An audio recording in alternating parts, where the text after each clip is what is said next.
Një incident ka ndodhur më 20 maj në shkollën e mesme Hysni Zajmi në Gjakov, ku një nxënëse e mitur ka përfunduar në urgjencë me lëndime në dorë. E për këtë rast ka treguar drejtori i shkollës, Gjok Tahiri. Duke luajtur me bresk, e ka pre dorën, do të thonë këtu janë lidh tri komës ose 3 penzë janë lidh. Me njerë posa e mora këtë informat, e lemrova policinë, në ndërkohë kur shkova me morë nxënësin në klasë, derisa zbrita poshtë në korridor, ishin prezent edhe policia, kështu që pas atij rasti e mas, domethënë me rastin e shmorë policia. Unë si drejtori i shkollës isha në polici dhe është një deklaratë për ngjarjen që ka ndodhur. Pastaj informova drejtorin e arsimit dekan, ndërsa sot e informova edhe inspektoratin e arsimit në lidhje me rastin e fjalë. Drejtori tregoi edhe për macat e marrura ndaj nxënësit që kishte shkaktuar incidentin.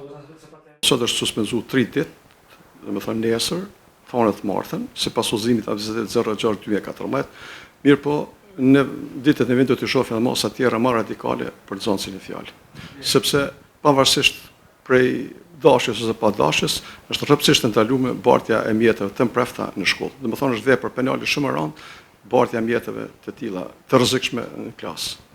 Me urdhër të prokurorit për të mitur, rasti është iniciuar për veprat mbajtje në pronësi, kontroll ose posedim të paautorizuar të armëve dhe lëndim i lehtë trupor. Pas intervistimit, i dyshuari është liruar në procedurë të rregullt, ndërsa hetimet për rastin vazhdojnë.